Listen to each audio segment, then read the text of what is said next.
और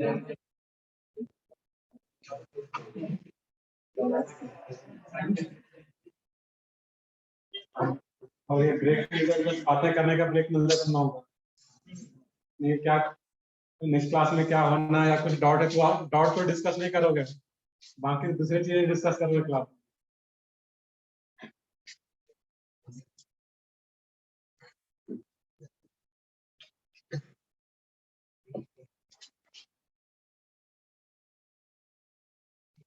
और ये स्पीड वेलोसिटी ये सब तो सब 11 में पढ़े हो गए, समझ में आ रहा था सब लोगों को? तो ठीक है, बाकी जितना भी डाउट्स वगैरह 11 का जिन लोगों का रह गया है, जो भी सीट सॉल्व नहीं किए हो गए, जिन्होंने भी यहाँ पे मैम रहेंगे, यहाँ पे जो भी क्लास के बाद में डाउट होगा उसको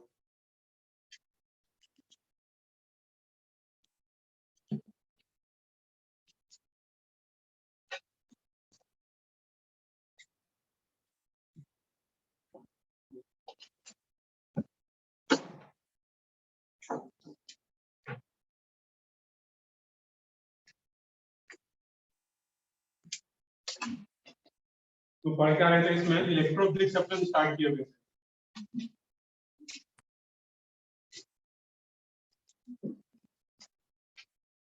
तो इलेक्ट्रोफिलिक सब्स्टिट्यूशन में जो लास्ट में कुछ पॉइंट मैंने लिखा था उसको मैं रिकॉल करा देता हूँ। जो फर्स्ट पॉइंट था इसमें डायरेक्टिव इन्फ्लुएंस में all plus n group are orthoparadirector, all plus I groups are orthoparadirector, a group with at least one hyperconjugal hydrogen orthoparadirector वो भी क्या रहेगा, एक भी अगर hyperconjugal hydrogen वो भी orthoparadirector, all minus I and all minus n groups are metadirector।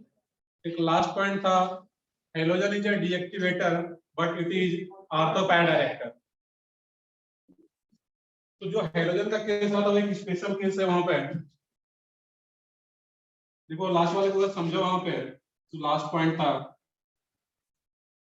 क्योंकि यहाँ पे क्लोरीन हो रहा है, ये कौन सा अभी तक जो हम देखते आ रहे थे इसका इफेक्ट, वो कौन सा इफेक्ट डोमिनेट होता था इसका, माइनस आई।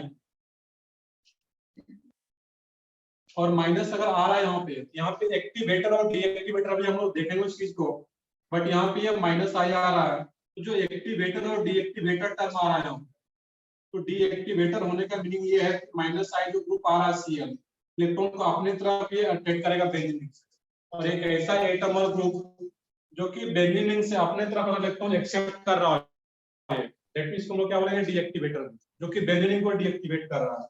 और कोई अगर प्लस आई या प्लस एम का ग्रुप होगा उसको हम लोग क्या बोलेंगे, इलेक्ट्रॉन डेंसिटी इंक्रीज कर रहा है बेंजीन का, दैट मींस एक्टिवेटर। एक्टिवेटर और डीएक्टिवेटर सिंपल सा है, एक ऐसा एटम या ग्रुप जो कि इलेक्ट्रॉन डेंसिटी कम कर रहा है बेंजीन का, इलेक्ट्रॉन अपनी तरफ एक्सेप्ट करेगा ग्रुप, वो डीएक्टिवेटर। और जो इलेक्ट्रॉन डेंसिटी इंक्रीज करता है बेंजीन का वो क्या रहेगा तुम्हारा एक्टिवेटर। तो क्लोरीन क्या होता है यहाँ पे है डीएक्टिवेटर ग्रुप है, यहाँ पे माइनस आई के जैसा है।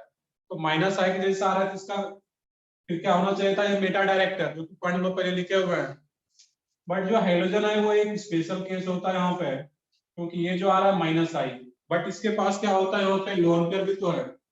जब रिएक्टिविटी देख रहे होंगे क्लोरीन का, that means electron density increase कर रहा है डिक्रीज कर रहा है, तो उस केस में माइनस आई नेचर ही देखना होता है।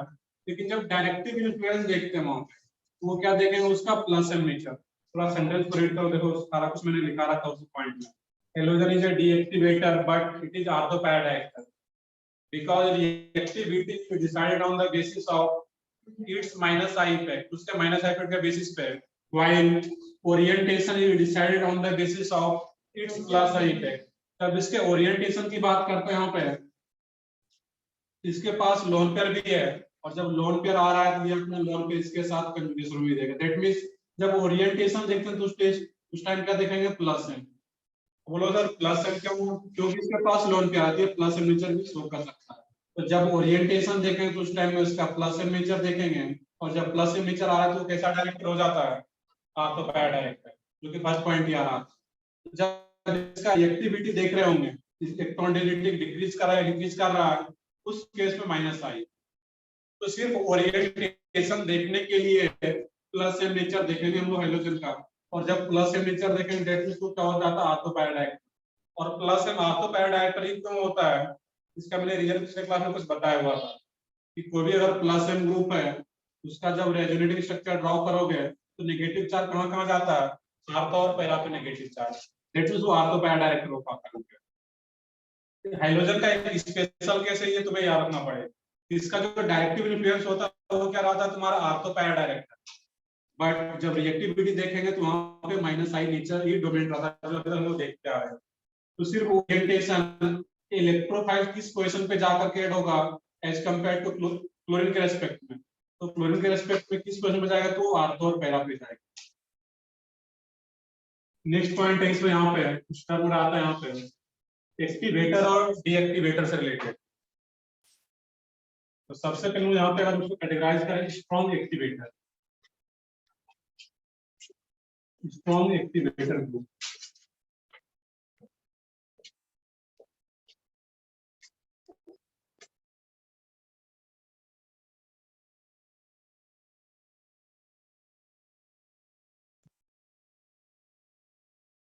Strong activator group,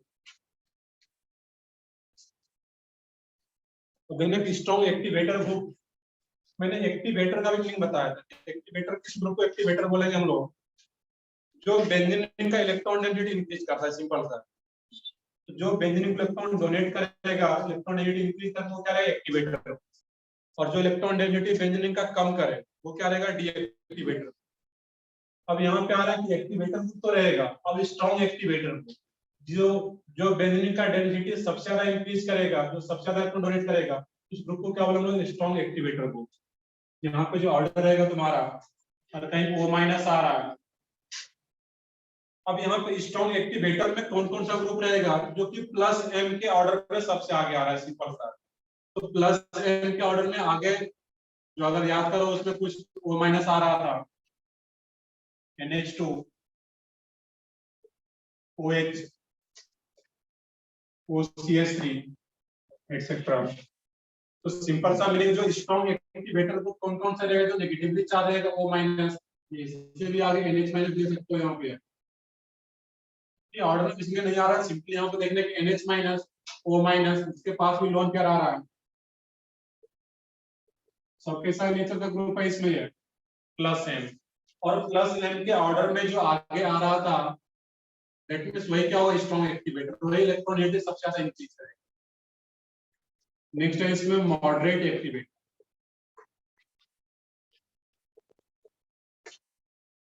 moderate activator group. Moderate activator group का मीनिंग क्या है कि एक्टिवेट तो करे, इलेक्ट्रॉन नेगेटिव इंक्रीज तो करे, but as compare to strong activator कम इलेक्ट्रॉन नेगेटिव इंक्रीज करेगा वहां पे। NH C double bond O CH3, O C double bond O CH3, OCH3।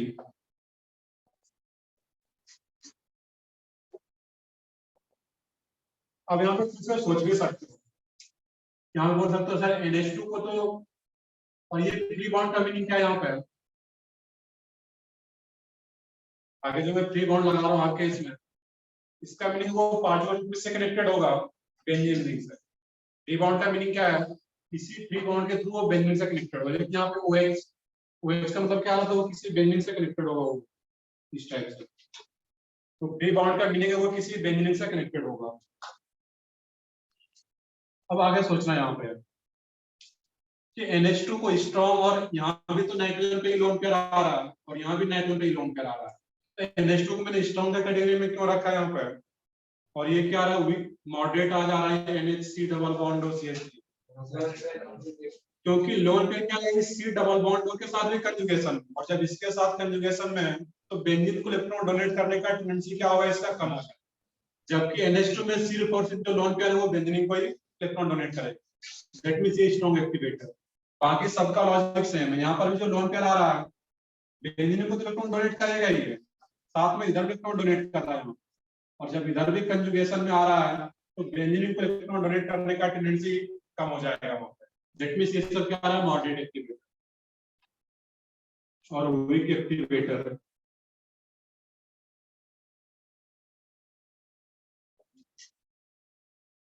जो तुम्हारा अल्काइल ग्रुप होता है,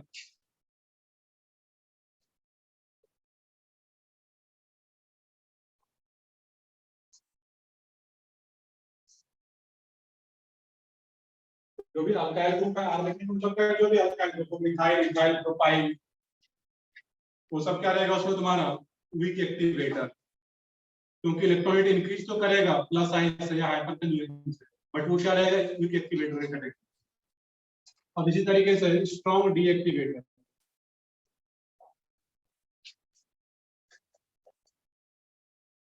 स्ट्रॉन्ग डीएक्टिवेटर वो,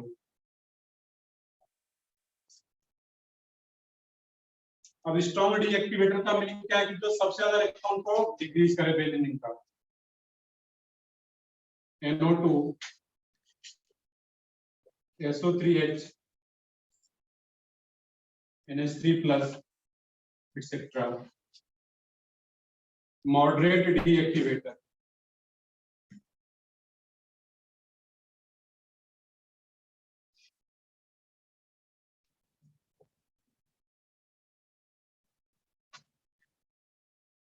C double bond OH, C double bond OH,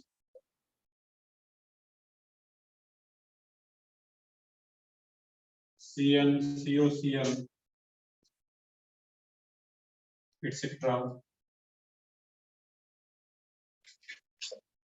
Weak deactivator,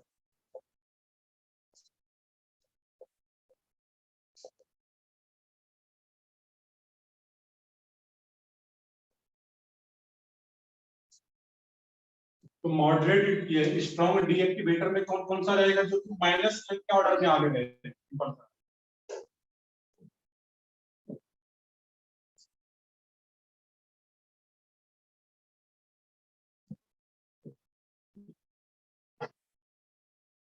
एक क्वेश्चन यहाँ पे ये तुम लोग बताओगे, इसको नोट भी करो कि बेंजीन से अगर ये NH3+ जो ग्रुप आ रहा है,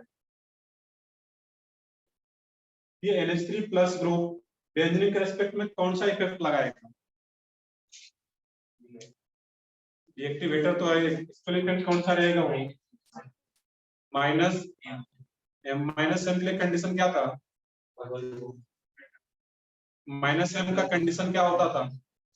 वहां पे डबल बॉन्ड या ट्रिपल बॉन्ड या फिर वैकेंट ऑर्बिटल होना चाहिए था वहां पे। NH3+ का ऑर्बिट भी कंप्लीट है, कोई वैकेंट ऑर्बिटल नहीं है, और ये सेकंड पीरियड का भी एलिमेंट है, कोई डबल बॉन्ड वगैरह भी नहीं है। तो NH3+ और NR3+ जहां कहीं भी आ जाए तो हमेशा क्या रहेगा तुम्हारा? अब यहाँ पे एक पॉइंट ये भी बताओ, ये जो पॉजिटिव चार्ज है फिर डबल बॉन्ड के साथ रेजोनेंस में है या नहीं रहे, यहाँ पे रेजोनेंस होगा या नहीं होगा? नहीं होगा, नहीं होगा तो क्यों नहीं होगा? नहीं, वो रीजन नहीं है, कुछ और सोचो। आंसर सही है, मैं इतना बता दूं आंसर सही है, नहीं होगा। क्यों नहीं होगा तो बताना। अब देखो यहाँ पे क्या होता है, जैसे ही इस पाई बॉन्ड को इधर शिफ्ट करा होगा यहाँ पे पॉजिटिव, फिर से थोड़ा और करेक्ट करो उसको।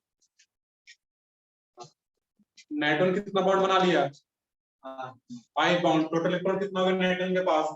10। नाइट्रोजन सेकंड पीरियड का एलिमेंट है, कभी भी ऑक्टेट का एक्सपेंशन नहीं करता, तो पढ़ो केमिकल बॉन्डिंग में कोई भी सेकंड पीरियड का एलिमेंट कभी भी ऑक्टेट का एक्सपेंशन नहीं करता है। यहाँ पे जब रेजोनेंस दिखा दोगे, यहाँ पे ऑक्टेट का एक्सपेंशन हो जा रहा है, जो कि कभी भी पॉसिबल नहीं। दैट मींस ये पॉजिटिव चार्ज डबल बॉन्ड के साथ रेजोनेंस में नहीं है। और जब रेजोनेंस नहीं हो रहा है, इसलिए यहाँ पे हम लोग माइनस एम नहीं बोलेंगे, सिंपली क्या बोलेंगे यहाँ पे? माइनस आई इफेक्ट इसको करेगा। तो NH3+ या NR3+ कभी भी माइनस एम नहीं होता, और ये पॉजिटिव चार्ज कभी भी रेजोनेंस में नहीं आता, क्योंकि जब रेजोनेंस दिखा दोगे तो ऑक्टेट का एक्सपेंशन हो जाएगा, जो कि कभी भी पॉसिबल नहीं है फॉर सेकंड पीरियड एलिमेंट। यहाँ पे जो NH3+ आ रहा है तो कौन सा इफेक्ट होगा? स्ट्रॉन्गर माइनस आई, और स्ट्रॉन्गर माइनस आई होने के चलते या अगर के पास बुकलेट है जियो से, उसमें देखोगे सबसे आगे माइनस आई के ऑर्डर में NH3+ आ रहा था, NR3+ NH3+ सबसे आगे आ रहा था ऑर्डर में, माइनस आई के ऑर्डर में। तो माइनस एम के ऑर्डर में सबसे आगे या फिर माइनस आई के, उसको हम स्ट्रॉन्ग डीएक्टिवेटेड कैटेगरी में रखते हैं। और ये मॉडरेट में आ जाएगा, ये सब कैसा रहेगा? Minus M. फर्स्ट एटम पे डबल बॉन्ड, यहाँ भी ट्रिपल बॉन्ड, डबल बॉन्ड और ये डबल। और जो हाइड्रोजन होता है तुम्हारा, ये वीक डीएक्टिवेटर आता है, हम लिखे हुए होते हैं अभी कि हाइड्रोजन इज ए डीएक्टिवेटर। यहाँ पे ये वीक डीएक्टिवेटर की कैटेगरी में आता है यहाँ पे। और जैसे अब हेलोजन का अगर पूछा जाए कि आर्थो पैरा डायरेक्टर या बीटा डायरेक्टर, हेलोजन कैसा डायरेक्टर था? Ortho para director. ऑर्थो। ये याद रखना कि डीएक्टिवेटर होते हुए भी ये आर्थो पैरा डायरेक्टर है, और इसका रीजन मैंने बता रखा है कि जब डायरेक्टिव इन्फ्लुएंस देखते हैं वहां पे उसका कौन सा नेचर देखते हैं? प्लस है। अब इसी के साथ कुछ ग्रुप और भी आता है कहीं पे आ जाए, एन डबल बॉन्ड हो। अब ये किस नेचर का ग्रुप होगा? प्लस एम या माइनस एम? अब देखो यहाँ पे ये दोनों तरह का नेचर हो सकता है, क्योंकि ड्यू टू डबल बॉन्ड ये माइनस एम भी हो सकता है, ड्यू टू लोन पेयर ये प्लस एम भी हो सकता है। तो जहां भी ये नाइट्रोसो जैसा ग्रुप है एन डबल बॉन्ड हो, यहाँ पर जो ग्रुप है एन डबल बॉन्ड हो, ये भी हेलोजन के जैसा ही ट्रीट होता है कि ओवरऑल तो ये डीएक्टिवेटर रहेगा, बट जब इसका ओरिएंटेशन देखेंगे तो वो हेलोजन की तरह ही देखना है।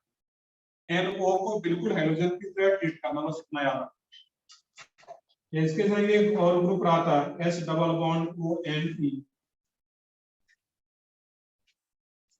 यहाँ पर भी सल्फर पे डबल बॉन्ड भी और लोन पेयर भी, ये माइनस एम प्लस एम दोनों आ सकता है।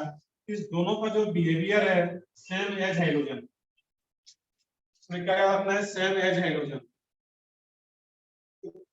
Hydrogen NOH double bond ONE ये सब वीक डीएक्टिवेटर है, और ये बिल्कुल जैसे हाइड्रोजन काम करता है वैसे ये दोनों भी काम करते हैं।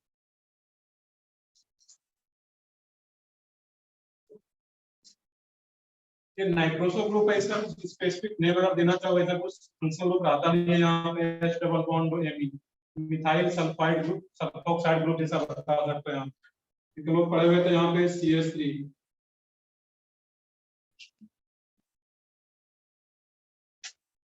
H डबल बॉन्ड हो CH3, इसका नेम क्या था? DMSO, dimethyl sulphoxide. उसी तरह ये भी क्या रहता है यहाँ पे? 3 बॉन्ड और इस साइड एक साइड मिथाइल और एक साइड H डबल।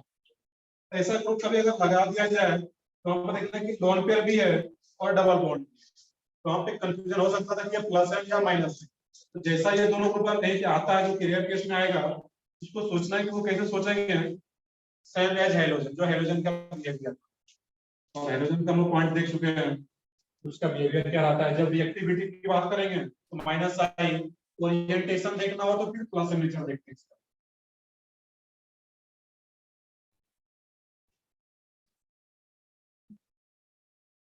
नेक्स्ट है इसमें एग्जांपल शुरू करने से पहले कुछ और चीजें यहाँ पे देखना है।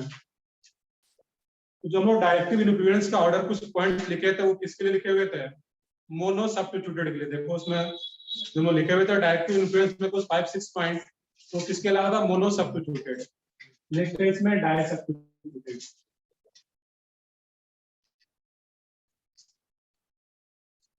डाई सब्स्टिट्यूटेड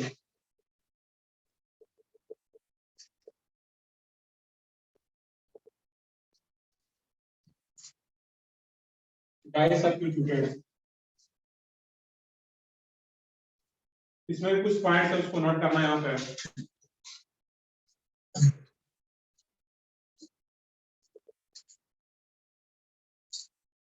फर्स्ट पॉइंट इसमें,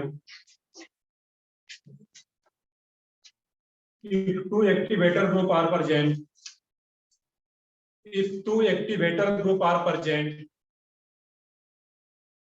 if two activator group are present, then electrophilic substitution,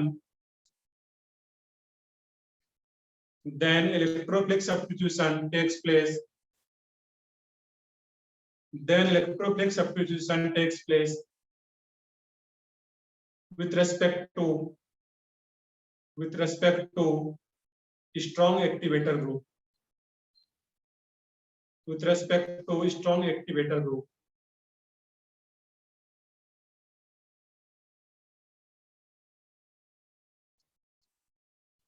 first point क्या था कि if two activator group are present, then electrophilic substitution takes place with respect to strong activator group. Next point, if one activator and another deactivator group are present, if one activator and another deactivator group are present, then electrophilic substitution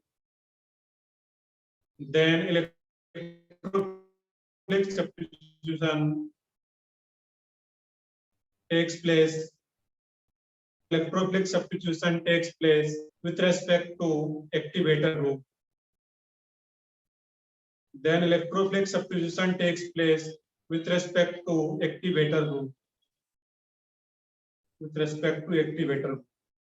Next point. फिर से repeat करो ना. Second point है, इसमें repeat कर दे रहा हूं मैं. If one activator and another deactivator group are present, then electrophilic substitution takes place with respect to activator group. Next point, if two deactivator group are present, if two deactivator group are present,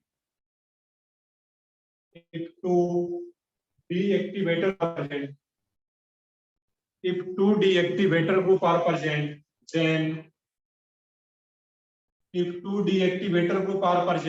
then electrophilic substitution takes place. With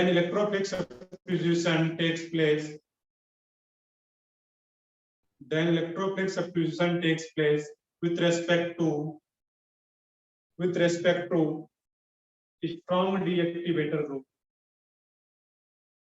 Then electrophilic substitution takes place with respect to strong deactivator group. देखो मैं अगर summarise भी करूं तीनों point को, बहुत ही simple था कि अगर बेंजीन से अगर दो ग्रुप कनेक्टेड हो और दोनों एक्टिवेटर ग्रुप कनेक्टेड हो, तो किसके रेस्पेक्ट में इलेक्ट्रोफिलिक सब्स्टिट्यूशन होगा? Strong activator. एक एक्टिवेटर और दूसरा डीएक्टिवेटर ग्रुप प्रेजेंट, तो वहां पे किसके रेस्पेक्ट में होगा सब्स्टिट्यूशन? एक्टिवेटर के प्रेजेंट में. और दोनों अगर डीएक्टिवेटर ग्रुप प्रेजेंट हो वहां पे, वो किसके रेस्पेक्ट में होगा? Strong deactivator. अब इसका एग्जांपल हम करेंगे, जो पिछले बार हम मोनो सब्स्टिट्यूट भी देख रहे थे, उसका भी एग्जांपल.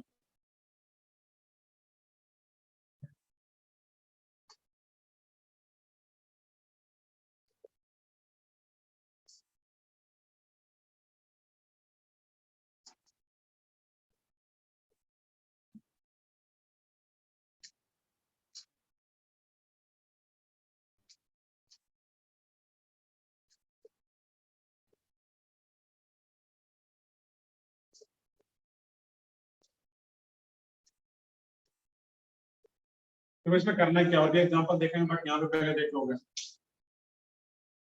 इसमें यहाँ पे बेंजीन के ऊपर यहाँ पे ये मोनो सब्स्टिट्यूट का केस है, तुम लोग पिछले क्लास में देखे भी थे. अब यहाँ पे बेंजीन के ऊपर कौन सा ग्रुप कनेक्टेड है? ओसीएस. अब देखने के जो ओसीएस ग्रुप है वो किस नेचर का ग्रुप है?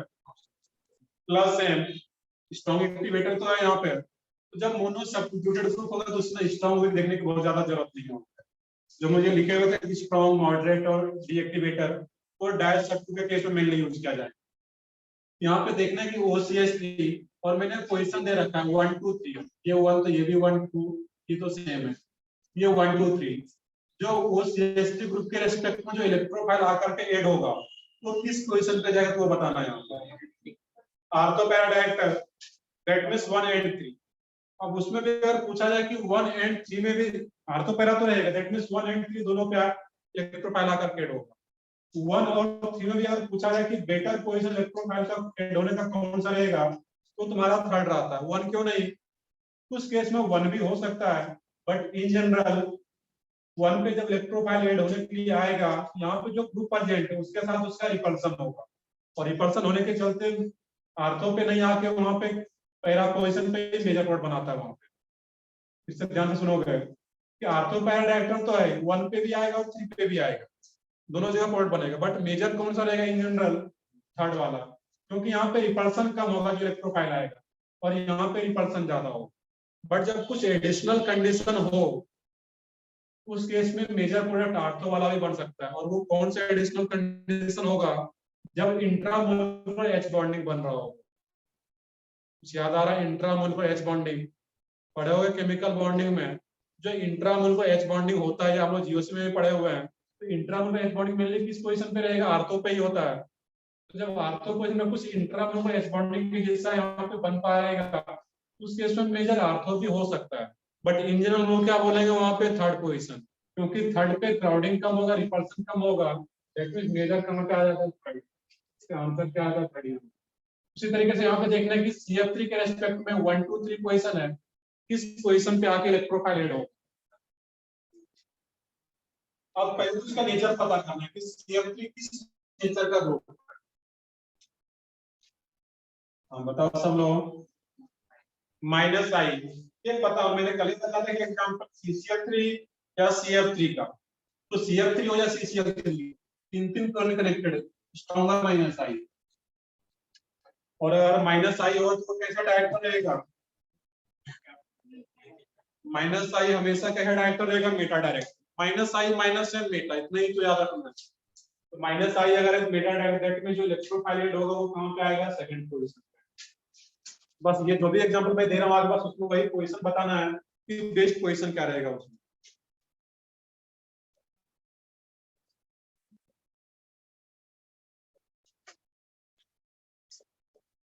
1 2 3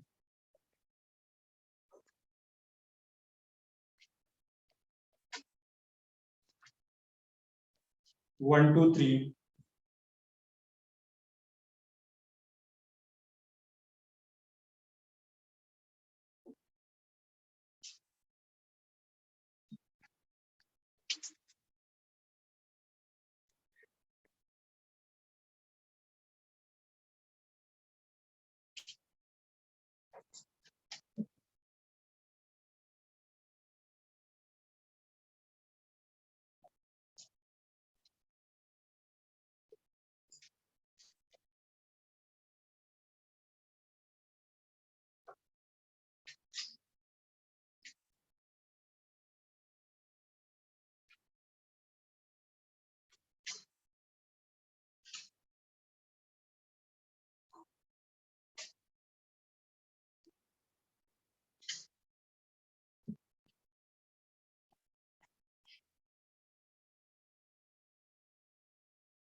अब अलग अलग क्वेश्चन है।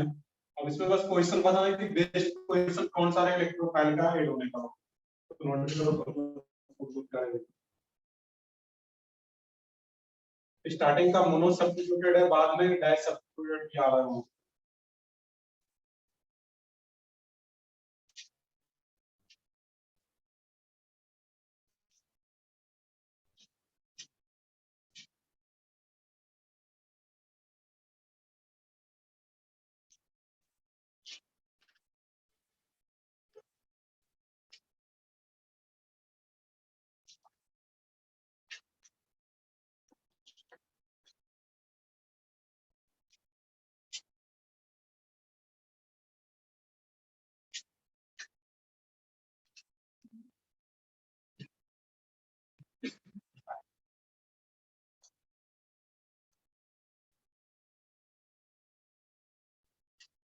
तो आ गया होगा, मैं ज्यादा कुछ करना था नहीं। इस थर्ड एग्जांपल में कहां पे आएगा, उसको सेकंड बता रहा हूं इसमें, सेकंड या थर्ड, थर्ड। सिंपल सोचने का तरीका, यहाँ पे जो फर्स्ट है वो कौन सा ऑक्सीजन, और ऑप्शन पे क्या प्रेजेंट है वहां पे, लोन पेयर, और लोन पेयर तो कैसा नहीं चलता, हो जाएगा प्लस साइन। तो प्लस है माइनस हम सिंपल तो है कि अगर फर्स्ट एटम जो बेंजीन से कनेक्टेड है उस पे लोन पेयर है प्लस एम, और प्लस एम हो गया तो क्या है, डायरेक्ट आर्थो पे है, डायरेक्ट आर्थो पे बहुत ज्यादा क्राउडिंग होगा क्योंकि कुछ लार्जर ग्रुप है यहाँ पे। और जब खुद लार्जर ग्रुप है आर्थो पे क्या रहेगा, क्राउडिंग होगा, यहाँ पे मेजर नहीं बन पे बन के कहाँ पे मेजर बनेगा, थर्ड पे। आंसर क्या आता है इसका, थर्ड। आर्थो पे डायरेक्ट 1 3 दोनों पे आएगा, बट फिर भी अगर एक ही क्वेश्चन बताना तो क्या रहेगा, थर्ड। इसमें क्या होगा, सेकंड, क्योंकि एक्चुअल में ये COOCH, इसका मीनिंग क्या है, कार्बन पहले आता है, C double bond O OCH, ये क्या आ रहा है तुम्हारा इसमें, माइनस एम, और माइनस एम ग्रुप हो तो कैसा director, Meta director, that means second position पे आके ऐड होगा।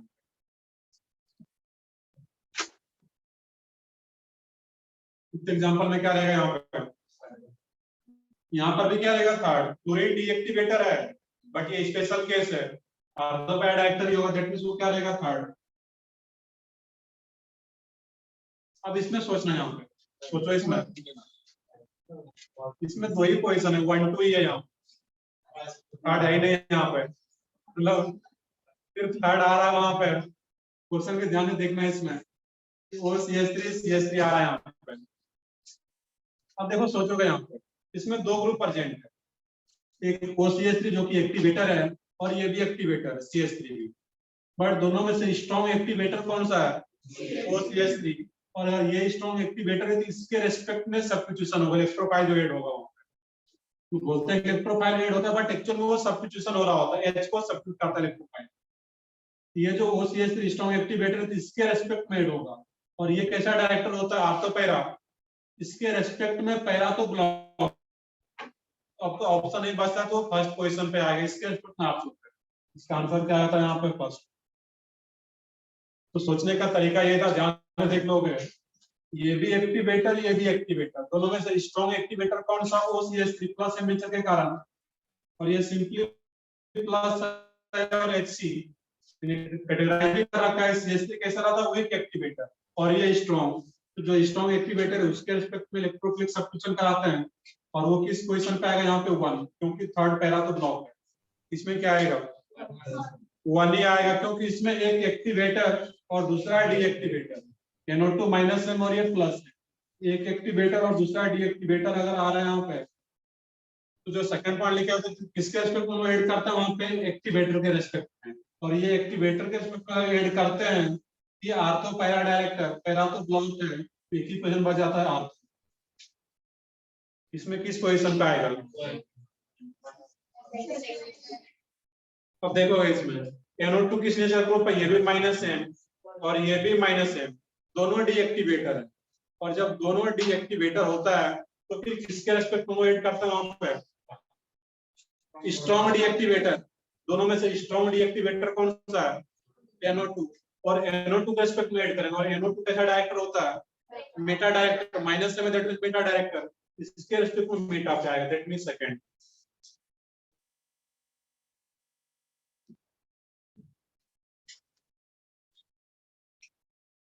अब कुछ लोग सोच रहे हो सर स्ट्रॉन्ग डीएक्टिवेटर के रेस्पेक्ट में क्यों कर रहे हैं, स्ट्रॉन्ग डीएक्टिवेटर के रेस्पेक्ट में इसलिए हम लोग कर रहे हैं यहाँ पे, ये NO2 के कारण।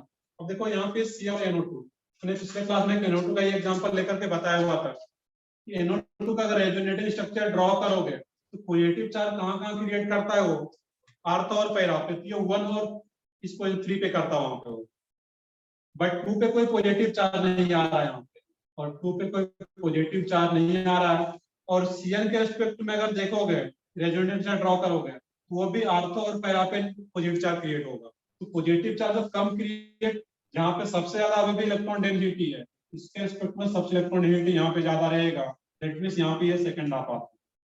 तो सिंपली याद रखना है कि जब दो डीएक्टिवेटर ग्रुप हो तो स्ट्रॉन्ग डीएक्टिवेटर ग्रुप के रेस्पेक्ट में सब्स्टिट्यूशन कराते हैं, जो कि क्या है यहाँ पे NO2, और वो मेटा डायरेक्टर, दैट मींस इसके रेस्पेक्ट में मेटा पोजीशन पाएगा यहाँ। ये काफी इंपॉर्टेंट क्वेश्चन आता है, और कोई डिफरेंट टाइप का एग्जांपल करें हम लोग यहाँ पे,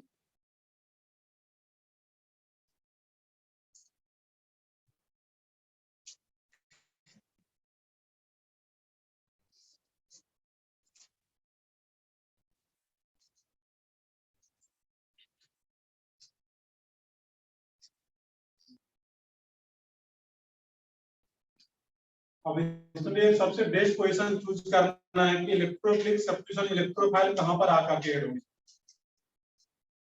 1 2 3 4 5 6, बाकी लोग भी सोचो क्या रहेगा उसमें, सबसे बेस्ट पोजीशन इलेक्ट्रोफिलिक सब्स्टिट्यूशन के लिए।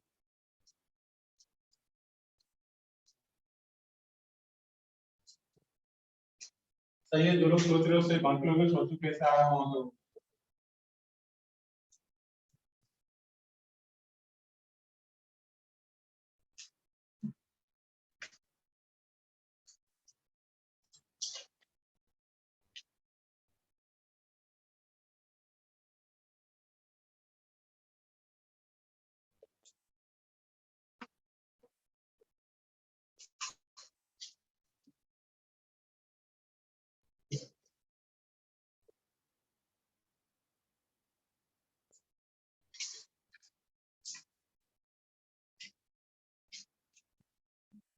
तो देख लेते हैं इस एग्जांपल में। पहले हम यहाँ सबसे बेस्ट क्वेश्चन क्या रहा है इसमें, देख एक ही क्वेश्चन बताना है। अगर एक ही बताना तो सबसे बेस्ट क्वेश्चन क्या रहेगा? जी बिल्कुल सही। देखो सोचने का तरीका क्या है, अब इसमें दो दो बेंजीनिंग है, दोनों बेंजीनिंग में इलेक्ट्रोफिलिक सब्स्टिट्यूशन हो सकता है। तो सोचेंगे फिर कैसे यहाँ पे देखें कि इस बेंजीनिंग के रेस्पेक्ट में ये ग्रुप क्या काम करेगा, राइट वाले बेंजीनिंग के रेस्पेक्ट में। इससे कनेक्टेड ये सी डबल बॉन्ड जो कि क्या काम करता है, माइनस। ये तो इलेक्ट्रॉनिटी और कम ही कर देगा बेंजीनिंग का। अब लेफ्ट वाला जो बेंजीनिंग है इसके रेस्पेक्ट में ये ग्रुप कैसा काम करेगा, प्लस एम। और जब ये प्लस एम की तरह काम करेगा तो ये इलेक्ट्रॉनिटी इस बेंजीनिंग का बढ़ाएगा। तो इलेक्ट्रॉन डेंसिटी किस बेंजीनिंग का ज्यादा है, लेफ्ट वाले का। इतना तो क्लियर हो गया कि जो इलेक्ट्रोफाइल आकर के ऐड होगा वो किसमें ऐड होगा, लेफ्ट वाले रिंग। क्लियर है यहाँ तक? जिसका इलेक्ट्रॉन डेंसिटी ज्यादा होगा उसी में तो इलेक्ट्रोफाइल ऐड होगा, क्योंकि इलेक्ट्रोफाइल खुद इलेक्ट्रॉन डिफिशिएंट है। और जब इतना क्लियर होगा किसी में ऐड होगा, इसमें बेस्ट पोजीशन देखना था। ये प्लस एन का ग्रुप है, ये कैसा डायरेक्शन होता है, आर्थो पैरा। तो इसके रेस्पेक्ट में 1 और 3 पे जाता, और 1 एंड 3 में भी बेस्ट पोजीशन कौन सा रहेगा, थर्ड, क्योंकि यहाँ पे रिपल्सन सबसे कम होगा इस केस। तो आंसर क्या आता है यहाँ पे, थर्ड। काफी इंपॉर्टेंट क्वेश्चन है, डायरेक्टली ये क्वेश्चन पूछ लिया गया एग्जाम में।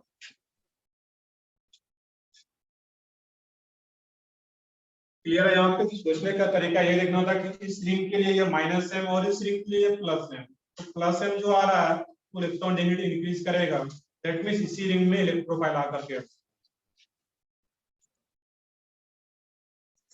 लोग सोचो इसमें इसमें बेस्ट पोजीशन क्या रहेगा, बाकी लोग भी सोचो।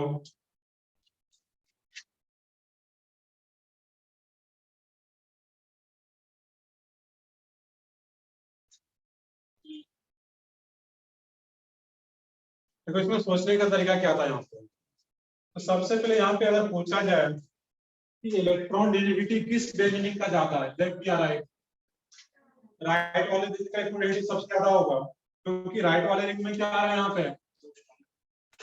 ये भी प्लस है और ये भी प्लस है। अब यहाँ पे ध्यान दोगे, ये जो NH आ रहा है जितना इधर प्लस एम लगाएगा उतना ही प्लस एम इधर भी लगाएगा, ये तो इक्वल है दोनों साइड। बट जो ऊपर वाला ग्रुप है इसमें जो NH आ रहा है इसके रिस्पेक्ट में ये, इस बेंजीन के रिस्पेक्ट में ये प्लस एम की तरह काम करेगा, लेकिन ये सी डबल बॉन्ड इस रिंग के रिस्पेक्ट में क्या काम करेगा, माइनस एम इस रिंग के रिस्पेक्ट में।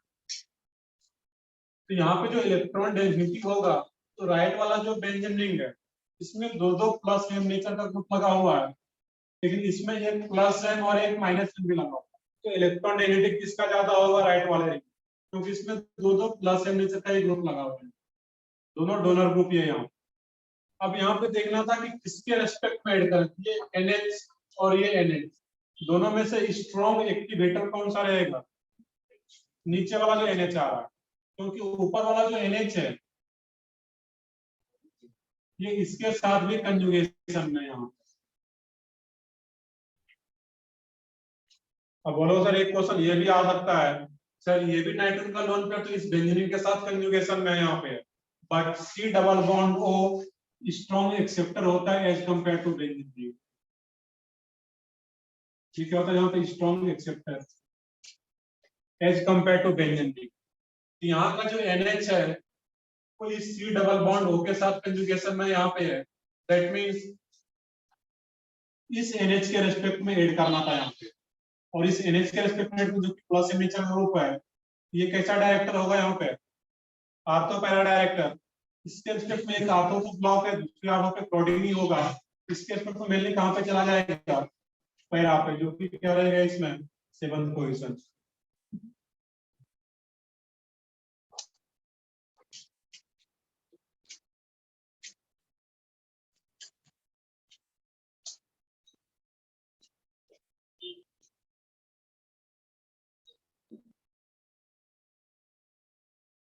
दोनों क्वेश्चन क्लियर है सब लोग, कैसे सोचना कैसे है ये चीजें तुम क्लासरूम में सीख सकते हो, यहाँ पे ऐसा नहीं कि कहीं पे मिलेगा तुम्हें उसमें। और बिल्कुल लॉजिकल पार्ट है ये, इसमें सोचने के लिए सोचना सीखना ही पड़ेगा, कुछ रट के नहीं कर सकते।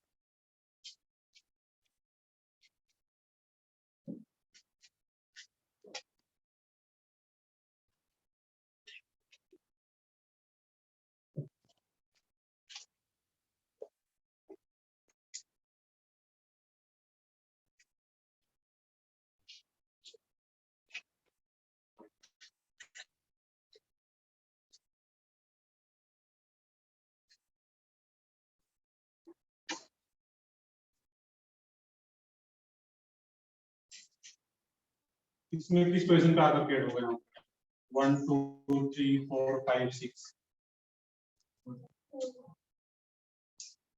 सही है, बहुत ही आसान है। किस पोजीशन पे आ जाता है फोर्थ पे। एक बार जब लॉजिक डेवलप हो जाए, सोचना शुरू कर दो, कोई भी क्वेश्चन आए तो सोच पाओगे।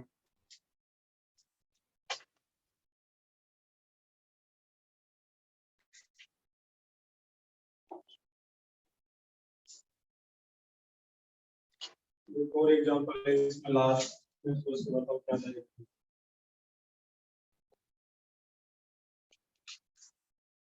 CH3NH2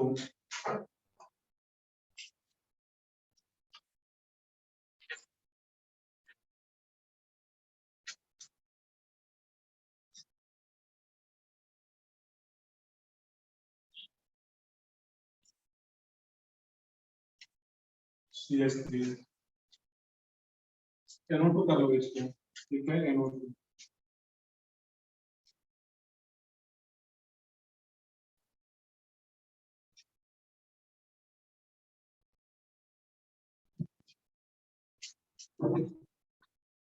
इसमें पोजीशन में आप दे दो, कुछ भी दे दो यहाँ पे 1 2 3 4। सबसे पहले सेकंड इस एग्जांपल की बात कर लें हम। इसमें आंसर क्या आता है तुम्हारा? वो क्या रहेगा इसमें 4। अब देखो सोचना क्या रहता है, यहाँ पर दो बेंजीन रिंग है। लेफ्ट वाले बेंजीन में ये C डबल बॉन्ड दो नेचर का ग्रुप है, जो कि क्या यहाँ पे माइनस है इस रिंग के लिए, और इस रिंग के लिए यहाँ पे NH है जो कि लोन पे राज के लिए यहाँ पे ये प्लस है। तो किस बेंजीन का इलेक्ट्रॉनिटी ज्यादा होगा जिससे कि NH कनेक्टेड है, इस बेंजीन का इलेक्ट्रॉनिटी ज्यादा होगा, और इसी NH के रिस्पेक्ट में यहाँ पे इलेक्ट्रोफाइल को सब्स्टिट्यूट कराना है। ये कैसा डायरेक्टर रहेगा? Plus M ortho para director. इसके रिस्पेक्ट में एक आर्थो ब्लॉक है, दूसरे आर्थो पे अगर क्राउडिंग आएगा तो मेनली कहां पे आ जाता है? पैरा पे। इसके रिस्पेक्ट में पैरा पे, that is fourth position. Last वाले में क्या आ रहा है तुम्हारा?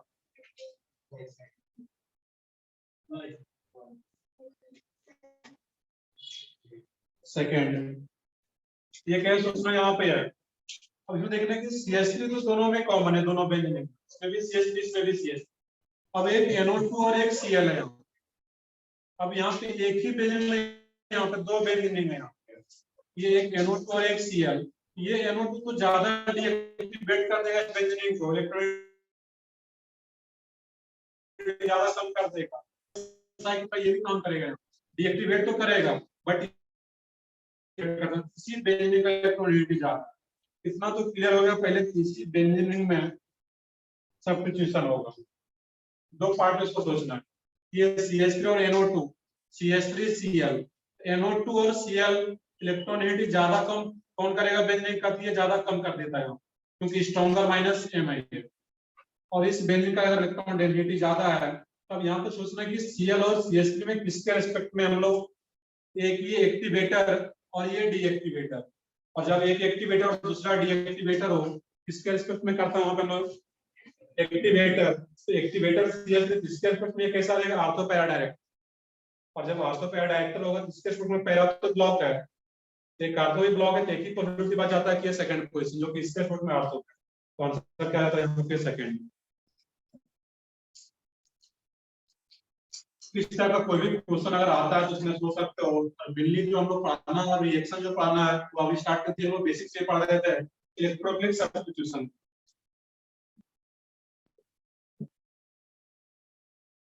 अब जो फर्स्ट रिएक्शन हम लोगों को पढ़ना है इसमें, वो है nitration reaction.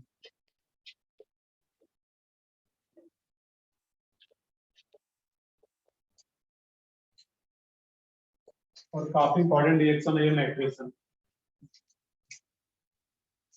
Nitration reaction.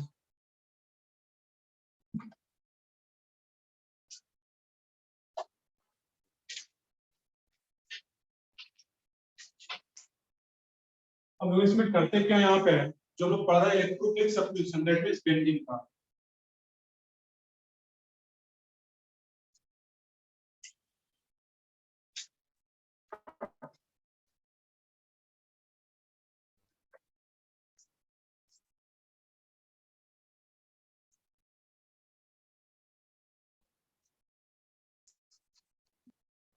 Concentrated HNO3 और H2SO4, और इसमें जो फाइनली प्रोडक्ट बनता है तुम्हारा यहाँ पे नाइट्रोबेंजीन।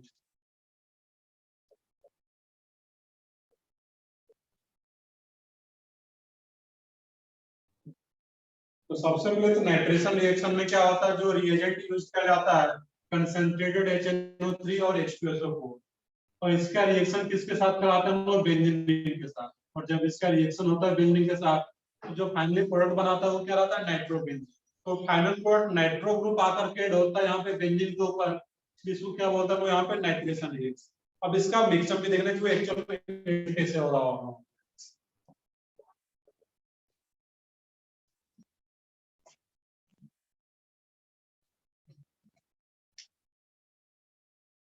अब देखना यहाँ पे HNO3 और H2SO4,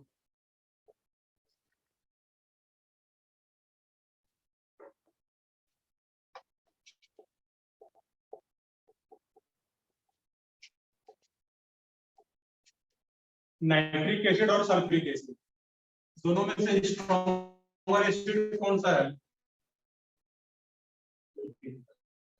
सल्फ्यूरिक एसिड। सही है, सल्फ्यूरिक एसिड क्या रहेगा तुम्हारा, स्ट्रॉन्गर एसिड। वैसे है दोनों एसिड ही यहाँ पे, और दोनों एसिड में क्या है यहाँ पे, सल्फ्यूरिक एसिड स्ट्रॉन्गर है। बट यहाँ पे जो सल्फ्यूरिक एसिड स्ट्रॉन्गर है यहाँ पे है कि अपना H प्लस इजीली यूज कर देगा। जो स्ट्रॉन्गर एसिड होता है वो अपना H प्लस इजीली रिलीज कर देगा, और जब ये अपना H प्लस रिलीज कर देगा, इसके पास यहाँ पे पेयर ऑफ इलेक्ट्रॉन भी है। यहाँ पे है दोनों एसिड है, बट यहाँ पे जो बिहेवियर होता है, जो सल्फ्यूरिक एसिड जो एक्ट करता है यहाँ पे है, वो बिहेव करता है एज ए एसिड। और यहाँ पे जो यही जो H प्लस रिलीज करेगा वही इसके H प्लस को एक्सेप्ट कर, और H प्लस भी एक्सेप्ट करे तो ये कैसे कर रहा है यहाँ पे एक एज ए बेस, क्योंकि अपना लोन पेयर डोनेट करके H प्लस को एक्सेप्ट करेगा। और लोन पेयर डोनर क्या होता है, वो लुईस बेस, और लुईस एसिड क्या था, लोन पेयर एक्सेप्टर। यहाँ पे लोन पेयर डोनेट करके H प्लस को एक्सेप्ट कर देते, क्या होता है बेस। यहाँ पे एक क्वेश्चन पूछा भी जाता है, कई बार पूछा गया है कि नाइट्रेशन रिएक्शन में HNO3 कैसे एक्ट करता है वहां पे, तो क्या रहेगा वहां पे एज ए बेस। वैसे है एसिड यहाँ पे। अब इसका जो रिएक्शन होता है यहाँ पे HO H, ये अपना लोन पेयर डोनेट करके H प्लस को एक्सेप्ट कर लेगा, positive charge and double bond O, coordinate bond O, और ये क्या बच जाएगा अब यहाँ पे HSO4 माइनस, H2SO4 का H प्लस बाहर चला गया तो क्या बचा, HSO4 माइनस।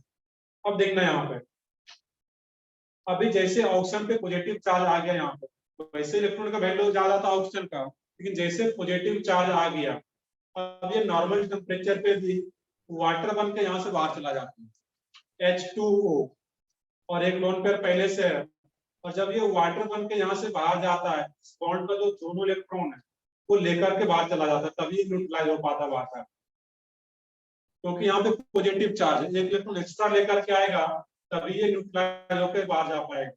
और ये दोनों इलेक्ट्रॉन अगर लेकर के बाहर चला गया तो NO2 पे कौन सा चार्ज आएगा, ये दोनों इलेक्ट्रॉन लेकर के बाहर जा रहा है, अपना ये इलेक्ट्रॉन तो बाहर जा ही रहा है, ये इलेक्ट्रॉन भी बाहर जा रहा है, इस NO2 पे कौन सा चार्ज आएगा, पॉजिटिव चार्ज, ये NO2 प्लस, और ये क्या रहेगा तुम्हारा HSO4 माइनस।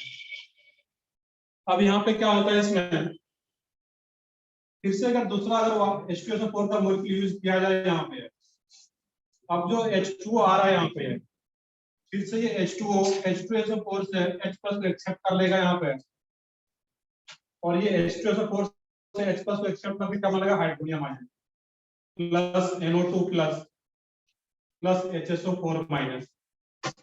एक HSO4 माइनस पहले आ रहा था और यहाँ से HSO4 माइनस बचेगा, ठीक आ रहा था। ये तो अलग रिएक्शन है, यहाँ तक तुम्हें सोच के बताना है इसमें यहाँ पे कि H2O NO2 प्लस और HSO4 माइनस, इसमें से इलेक्ट्रोफाइल कौन सा है तुम्हारा, NO2 प्लस। इस नाइट्रेशन रिएक्शन में जो इलेक्ट्रोफाइल होता है वो NO2 प्लस, यहाँ पे क्या होता है इलेक्ट्रोफाइल, और जिनका नेम क्या है यहाँ पे NO2 प्लस का, नाइट्रोनियम आयन, नाइट्रोनियम आयन।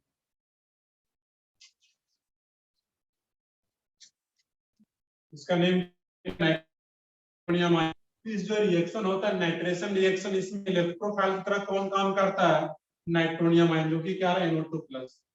अगर ये सब क्या हो रहा है, एसिड बेस रिएक्शन है, और एसिड बेस रिएक्शन जनरली कैसा रहता है? रिवर्सिबल। ये सब रिवर्सिबल रिएक्शन है यहाँ पे। इसको अगर एक ही लाइन में अगर मैं लिखूं यहाँ पे HNO3 प्लस ट्वाइस H2SO4, इसमें बन के आ रहा है यहाँ पे NO2 plus plus H3O plus twice HSO4 minus.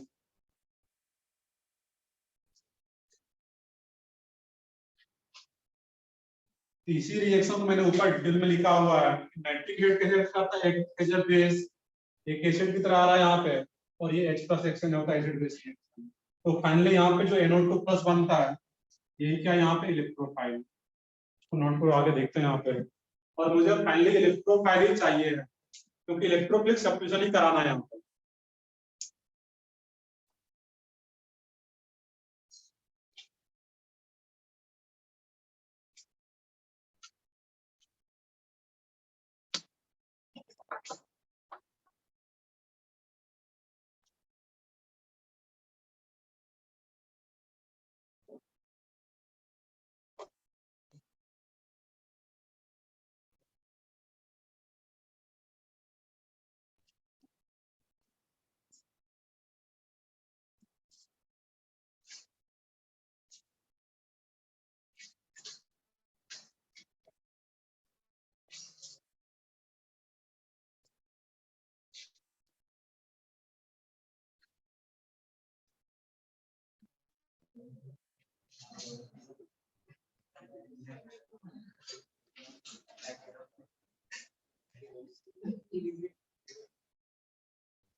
अब यहाँ पे HNO3 और H2SO4 आ रहा है, इसके मिक्सर को एक और नेम दिया जाता है, वो है nitrating mixture.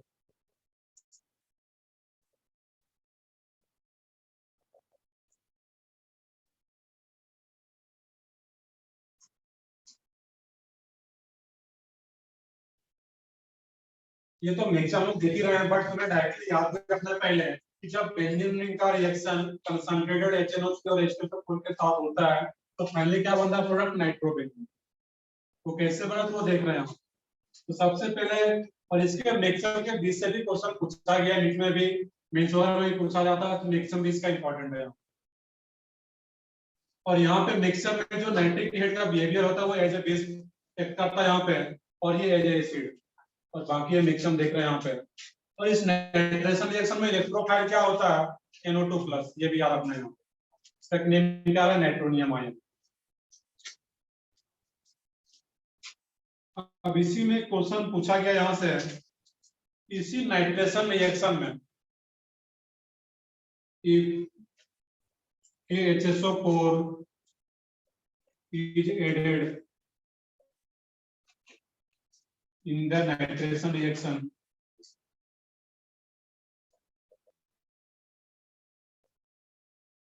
if excess HSO4 is added in the nitration reaction, then rate of nitration reaction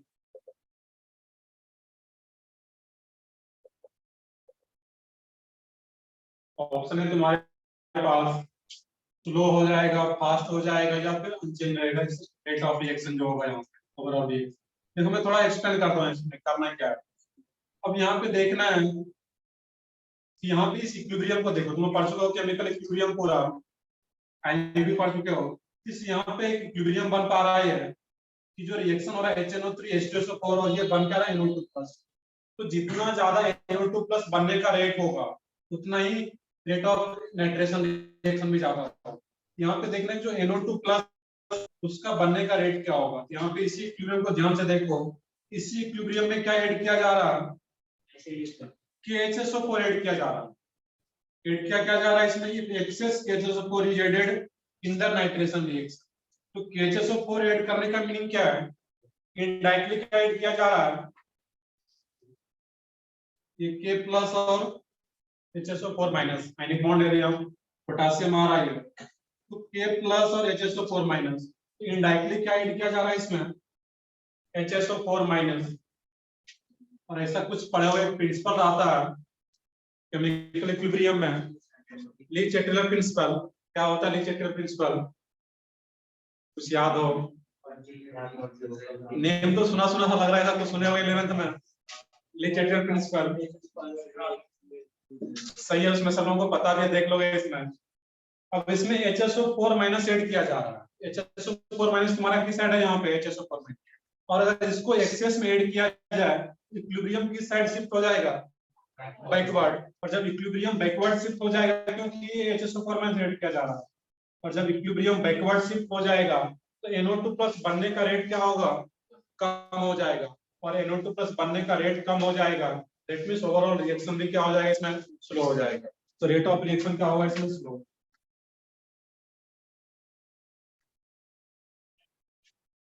क्योंकि जितना ज्यादा NO2+ बनेगा उतना ही इजीली ऐड हो पाएगा जो भी आगे हम लोग देखेंगे।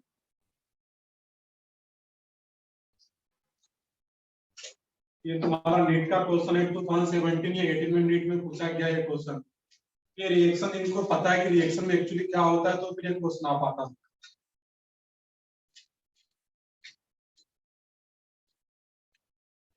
जो कि कुछ फिजिकल केमिस्ट्री का कंसेप्ट यहाँ पे यूज हो रहा है,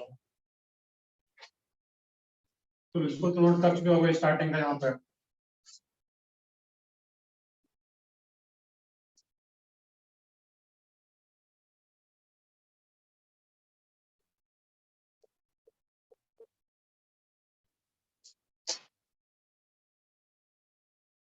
अब ध्यान से देखो इसमें क्या रहा है NO2+, यही क्या होता है इलेक्ट्रोफाइल, और इसी इलेक्ट्रोफाइल को बेंजीन में सब्स्टिट्यूट कराना है। ये पाई इलेक्ट्रॉन यहाँ पर डोनेट करेंगे, तो हम स्टार्टिंग में पढ़े हुए फर्स्ट लेक्चर के स्टार्टिंग में जाकर के देखो, वहां पे E+ मैंने दिया हुआ था, वही E+ की जगह पे यहाँ पे क्या आ रहा है NO2+। ये भी इलेक्ट्रोफाइल है, और जैसे इलेक्ट्रॉन डोनेट करता है यहाँ पे पाई इलेक्ट्रॉन, इसी एक जगह पे यहाँ पे NO2 को ऐड कर दो, और जब ये पेयर ऑफ इलेक्ट्रॉन डोनेट कर रहा है नाइट्रोजन को, इसका पॉजिटिव चार्ज भी हट जाएगा, क्योंकि दो इलेक्ट्रॉन यहाँ पे आ रहा है। इस कारण पे कौन सा चार्ज आएगा, पॉजिटिव चार्ज। अब देखना यहाँ पे, अब यहाँ पे दो दो पॉजिटिव था, सब्स्टिट्यूशन भी और एडिशन भी आ रहा था, तो फाइनली क्या होता था सब्स्टिट्यूशन। अब यहाँ पे अगर ध्यान से देखोगे उसमें लास्ट स्टेप जो आ रहा था सेकंड स्टेप, इसके पास एक H भी है, यहाँ पे अंडरस्टूड है वो एक H। अब यही जो एक H है यहाँ पे, और यहाँ पे बन क्या रहा था, और यहाँ पे HSO4-, और यही HSO4- अब बेस की तरह काम करे। वो पेज पैटर्न देखो, पहले पेज देखो इलेक्ट्रोफिलिक सब्स्टिट्यूशन का, वहां पे पहले इलेक्ट्रोफाइल ऐड होता था, पॉजिटिव चार्ज बनता, और इसके बाद कोई बेस जो आता था, क्योंकि यहाँ पे क्या है HSO4- बेस की तरह काम करे, क्योंकि यहाँ पे बन भी रहा। अब यही HSO4- इस H+ को बाहर करेगा, और मैं बोलूं H+ को बाहर करेगा, दैट मींस इस बॉन्ड का दोनों इलेक्ट्रॉन कहां पे आ जाएगा, इधर आ जाएगा, ये शिफ्ट हो जाता है। और जैसे इधर शिफ्ट होगा तो यहाँ पे एक पाई बॉन्ड का फॉर्मेशन हो जाएगा, और ये NO2। और जैसे ये दोनों इलेक्ट्रॉन इधर आएगा तो ये न्यूट्रल हो जाएगा, पॉजिटिव चार्ज भी, और फाइनली ये क्या हो गया NO2, और ये क्या बन के बाहर चला गया HSO4 माइनस H प्लस, ये H2SO4 बन के बाहर चला गया। मेनली जो मुझे चाहिए था नाइट्रोबेंजीन वो यहाँ से मिल गया। मुझे आगे जितना भी रिएक्शन पड़ेगा हर केस में बस इलेक्ट्रोफाइल मिल गया, बाकी तो फिर इसी टाइप से ऐड कर देना। हम लोग वर्ड यूज कर रहे हैं वैसे NO2, बट एक्चुअल में क्या हो रहा है यहाँ पे, इस कार्बन के एक H को रिप्लेस किया जा रहा है NO2, ये इलेक्ट्रोफिलिक सब्स्टिट्यूशन है, एक H को रिप्लेस करता है NO2।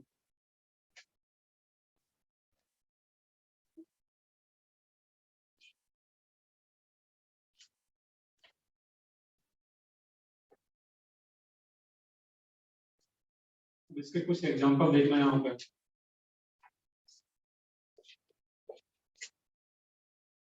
OCH3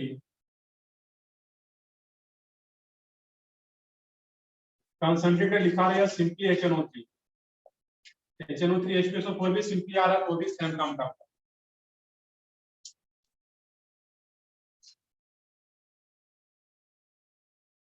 इसमें तुम्हें बताना कि फाइनल प्रोडक्ट क्या बने। देखो सोचने का तरीका क्या है, हर बार तो मैक्सिमम लिखने नहीं जाएंगे हम लोग, यहाँ पे सोचना है कि जहाँ पे भी कंसंट्रेटेड HNO3 और H2SO4 आ गया, यहाँ पे इलेक्ट्रोफाइल क्या मिलना है, NO2 प्लस नाइट्रोनियम आयन। जहाँ कहीं भी HNO3 और H2SO4 एज अ रिएक्टेंट दिखे रिएक्शन में, वहाँ पे इलेक्ट्रोफाइल क्या मिलेगा, NO2 प्लस नाइट्रोनियम आयन।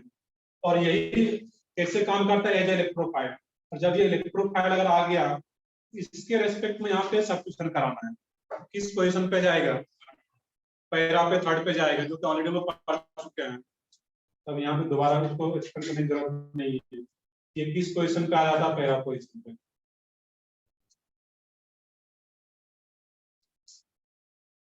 जो भी एग्जांपल आता है तो इस तरीके से आप सोचा जाता है। तो जितना भी मैंने पीछे एग्जांपल कराया हुआ था, 8-10 मैंने एग्जांपल लिया था किस पोजीशन पे इलेक्ट्रोफाइल जाएगा, उसमें से कोई भी अगर एक यहाँ पे एग्जांपल दे दिया जाए और उसका रिएक्शन करा दिया जाए HNO3 और H2SO4 के साथ, वहां पे सोचना है कि इलेक्ट्रोफाइल क्या जनरेट होगा, NO2 प्लस, और यही जाकर के एड होगा, जो तुम लोग देख रहे थे किस पोजीशन पे जाएगा वो। एग्जांपल देख लो यहाँ पे।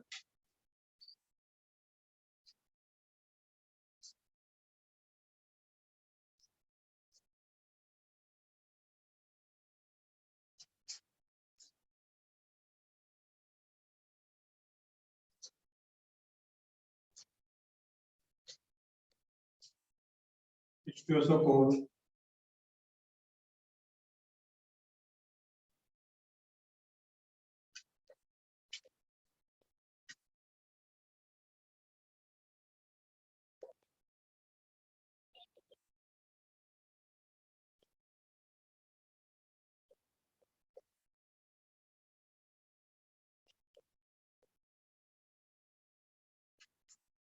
क्या बनेगा इसमें प्रोडक्ट,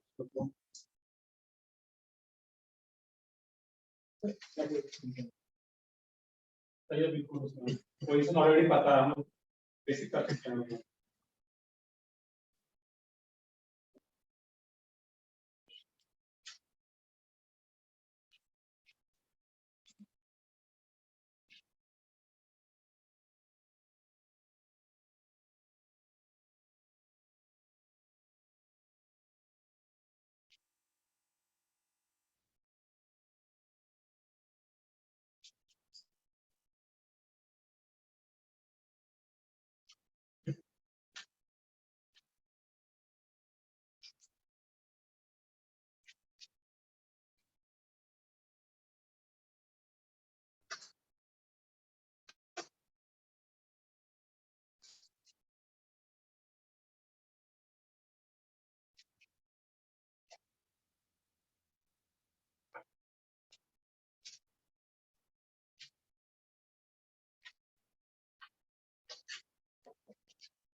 आगे और सब लोगों का इसमें क्या आया था, यहाँ पे CHO माइनस M ग्रुप है, इसके किस पोजीशन पे जाएगा, मेटा पे, और यहाँ से जनरेट क्या होगा electrophile NO2 CHO NO2। Mixer में दोबारा देखो, बस यही सिंपली टाइप सोचना पड़ेगा। इसमें क्या रहेगा, इस पोजीशन पे आएगा, इसके रिस्पेक्ट में, इमेज के रिस्पेक्ट में पैरा है, क्योंकि ये एक्टिवेटर ग्रुप है, यहाँ पे इस पोजीशन पे आ जाता है। खुद से ऐड कर लो, यहाँ पे NO2 को ऐड करना था। क्वेश्चन में HNO3 H2SO4 लिखा है या सिंपली नाइट्रेटिव मिक्सर लिखा है, तो नाइट्रेटिव मिक्सर का मीनिंग क्या आ रहा है, कंसंट्रेटेड HNO3 और H2SO4 ही बनेगा वहां पे।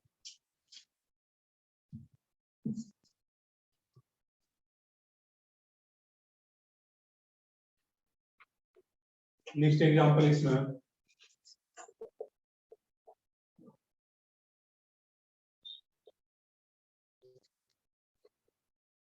OH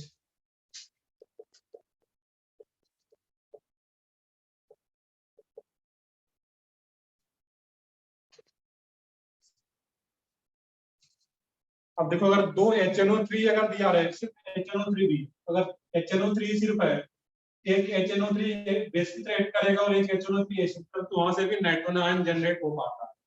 तो सिर्फ HNO3 भी अगर दिया रहा है तो वहां से भी नाइट्रोजन आयन जनरेट हो पाएगा NO2+। बट मेनली वो केस रहा था वहां पे फिनॉल के केस में जनरली सिर्फ HNO3 दे दिया, OH और यहाँ पे कंसंट्रेटेड HNO3। अब दोनों केस में देखना कि प्रोडक्ट क्या बनता है, इस केस में ध्यान से देख लोगे यहाँ पे। तो सबसे पहले डाइल्यूट HNO3 है, जो इलेक्ट्रोफाइल जनरेट होगा वो क्या मिलेगा यहाँ से, NO2+। और ये OH कैसा ग्रुप होता है यहाँ पे, प्लस एम एक्टिवेटर, किस पोजीशन पे जाएगा, आर्थो पैरा डायरेक्टर होगा।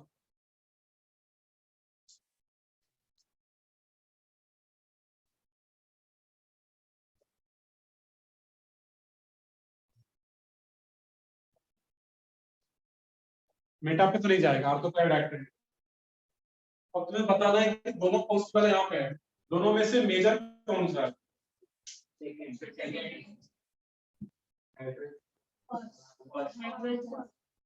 मैंने कुछ और भी बताया था उसी टाइम कि इन जनरल पैरा वाला ही रहा था, बट कुछ एडिशनल कंडीशन हो जाए, कुछ एडिशनल स्टेबिलिटी अगर मिल पाएगा तो फिर आर्थो वाला भी मेजर हो सकता है, जो कि यहाँ पे मिल पा रहा है। इस NO2 को ऐसे लिख सकते हो यहाँ पे,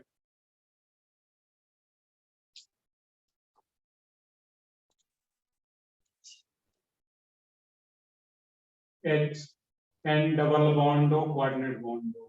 यहाँ पे तुम्हारा क्या है इस केस में, इंट्रामोलिकुलर H। और जब इंट्रामोलिकुलर H बॉन्डिंग हो रहा है यहाँ पे, उस केस में मेजर तुम्हारा ये आ रहा है और ये माइनर। इन जनरल वही रहता है पहला वाला है, बट अगर इंट्रामोलिकुलर H बॉन्डिंग आ जाएगा तो फिर आर्थो वाला ही मेजर बनता है, क्योंकि यहाँ पे एडिशनल स्टेबिलिटी मिल पाता है।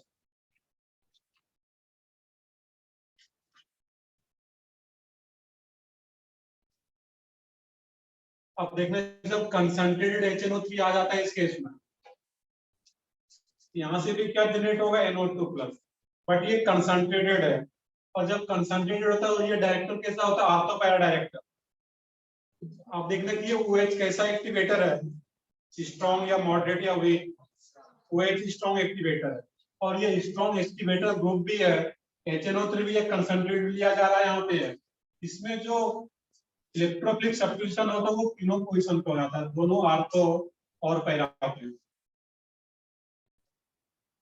NO2 रीजन क्या यहाँ पे, कंसंट्रेटेड। डाइल्यूट होगा तो सिर्फ एक ही पोजीशन पे आएगा, आर्थो और पैरा पे जाएगा। बट जब कंसंट्रेटेड HNO3 दिया रहेगा, वो तीनों पोजीशन पे चल, आर्थो पैरा डायरेक्टर ही, आर्थो पैरा पे ही जाना। बट कंसंट्रेटेड होने के चलते और स्ट्रॉन्ग एक्टिवेटर भी है, ये तीनों पोजीशन पे चला जाएगा, दोनों आर्थो और पैरा। और इस कंपाउंड का नेम क्या जाता है, बताओ, सही बताओ, क्या रहेगा नेम इसका, पिक्रिक एसिड। इसका कॉमन नेम क्या रहता है, पिक्रिक एसिड।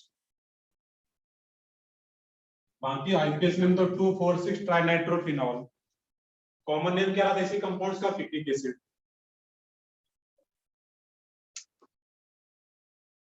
ये तुम्हें अलग से याद रखना पड़ेगा कि फिनॉल के साथ डाइल्यूट HNO3 वो क्या बनता है, आर्थोनाइट्रोफिनॉल और पैरानाइट्रोफिनॉल। मेजर कौन सा रहेगा इसमें, आर्थो वाला, due to intramolecular H। Intramolecular H bond भी।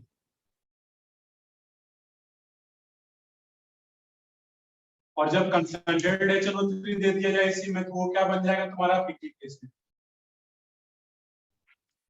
ये इलेक्ट्रोफिलिक सब्स्टिट्यूशन का फर्स्ट रिएक्शन था नाइट्रेशन रिएक्शन, बट हम लोग बेसिक चीजें पढ़ चुके हैं तो आगे जितना भी रिएक्शन आएगा उसमें बहुत ज्यादा टाइम नहीं लगेगा। मेनली वो उसमें देखना रहता है कि किस पोजीशन पे इलेक्ट्रोफाइल जाकर के ऐड होता है।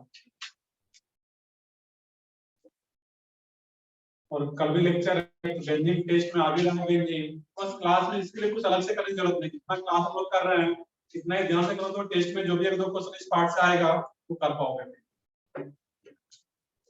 और सैटरडे को भी लेक्चर है, कल भी और कल तो लोग इसी को कंटिन्यू करेंगे। सैटरडे के लेक्चर में हम लोग डिस्कशन भी कर लेंगे जो कि कुछ बचा हुआ था रिग्नार्ड का, जो कुछ लोग सॉल्व किए भी थे कुछ नहीं भी किए थे। तो उसमें एक देखोगे उसमें एक क्वेश्चन आ रहा था वहां पे,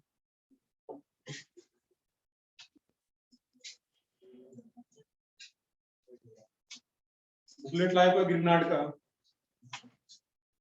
और उसमें एक क्वेश्चन आ रहा था उसमें एक्सरसाइज 3 में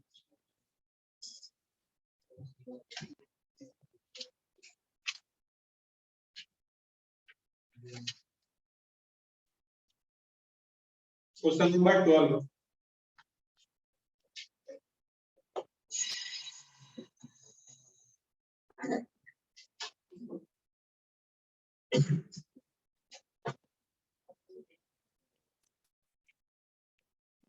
क्वेश्चन नंबर 12 इसमें थोड़ा सा करेक्शन करना था, यहाँ पे है क्वेश्चन ही डिफरेंट टाइप का ऑप्शन अलग अलग दिया हुआ उसमें।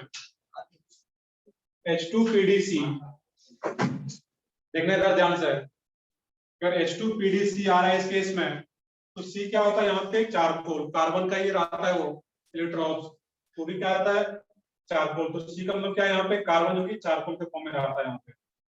जब H2PDC आता है, अगर सिर्फ H2PD रहता है यहाँ पे H2NI तो दोनों को रिड्यूस करता है, डबल बॉन्ड को, और ये कार्बन कार्बन डबल बॉन्ड और कार्बन डबल बॉन्ड वो को। बट जब सिर्फ H2PDC आ जाए यहाँ पे है, ये फिर BSO4 की तरह एक्ट नहीं करता है। पिछले क्लास में जो कुछ बताया था वो BSO4 की तरह काम करेगा, बट उसका बिहेवियर डिफरेंट आता है। जब C आ जाता है यहाँ पे चारकोल आ जाएगा, ये क्या करता है यहाँ पे जो फाइनल प्रोडक्ट बनेगा इसमें तुम्हारा ये C डबल बॉन्ड हो, जो चारकोल रहता है सिर्फ इस डबल बॉन्ड को रिड्यूस करता है, इसको यहाँ पे करेक्ट करना। ये जो C डबल बॉन्ड है और तुम्हारा जो शायद आंसर गिवन है वो थर्ड दिया गया है तो करेक्ट है उसमें। 12 का जो थर्ड ऑप्शन इसमें गिवन है, बाकी ऑप्शन कुछ 2 और 4 से हमारा उससे मतलब नहीं है, इसका जो करेक्ट आंसर आता तुम्हारा ये थर्ड आ जाएगा यहाँ। जब PDC होता है यहाँ पे तो सिर्फ डबल बॉन्डेड कार्बन को ही ये रिड्यूस करता है यहाँ पे, और ये जो C डबल बॉन्ड हो रहेगा वो एज इट इज रहेगा। इसमें जो आंसर आ रहा था वो करेक्ट दिया गया, इसको यहाँ पे इस तरीके से सोचना, ये आंसर करेक्ट कर लोगे। मेरे साथ इसमें 2 या 4 दोनों सेम ही था, किसी एक को बताया था, बट इसमें जो आंसर गिवन है वो 3 ये करेक्ट है यहाँ पे। तो PDC जब भी आता है तो सिर्फ वो कार्बन कार्बन डबल बॉन्ड को रिड्यूस करेगा और C डबल बॉन्डों को कुछ नहीं कर पाता यहाँ पे, ये एज इट इज रहेगा। बट अगर चारकोल नहीं रहता यहाँ पे है तो फिर दोनों को करेगा, ये चारकोल का यहाँ पे इंपॉर्टेंस आ जाता है, जो कि BSO4 की तरह नहीं होता है। अगर BSO4 आता है तो उसका अलग बिहेवियर होता है। H2PD BSO4 डबल बॉन्ड को कुछ नहीं करेगा, वो सिर्फ ट्रिपल बॉन्ड को C सर्किल में कन्वर्ट करता है वहां पे।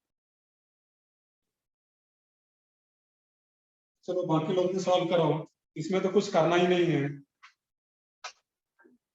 इसमें देखिए बुकलेट पे ही है, तो तुम लोग यहाँ पे बैठे बैठे बस इसी पे तो पेन चलाना है, यहाँ पे बस सोचना है यहाँ पे, तो सब लोग कर सकते हैं इस तरीके से। तो सैटरडे को सब लोगों का, क्योंकि मेजर पार्ट टेस्ट में ऑक्सीडेशन रिडक्शन ग्रिग्नार्ड आने वाला है, इसको अच्छे से करो बुकलेट को। और सब लोग एक काम ये कर सकते हो, मैंने पहले बताया भी था कि ऑक्सीडेशन रिडक्शन का जो पार्ट है उसका एक पेज पे शॉर्ट नोट्स टाइप से खुद से बना सकते हो। एक पेज पे रिडक्शन का कौन कौन सा रिड्यूसिंग एजेंट होता है और किस सबस्ट्रेट को किसमें कन्वर्ट करता है, और उसी तरह ऑक्सीडेशन का, देखिए तुम्हारा शॉर्ट नोट्स भी बन जाएगा और फिर टेस्ट पे भी प्रिपेयर हो जाएगा। ये काम ये सब लोग कर सकते हो। बाकी सैटरडे को मैं इसको डिस्कस भी कर लेंगे, जो भी कुछ डाउट अगर होगा इसको करते रहोगे पहले, जो लोग नहीं भी किए हो।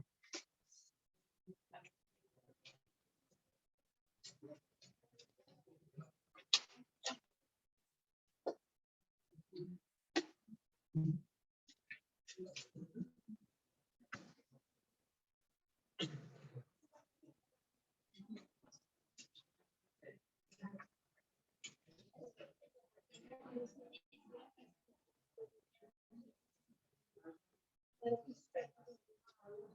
ठीक है, नोट कर लो, मैं सेशन एंड करता हूँ अभी।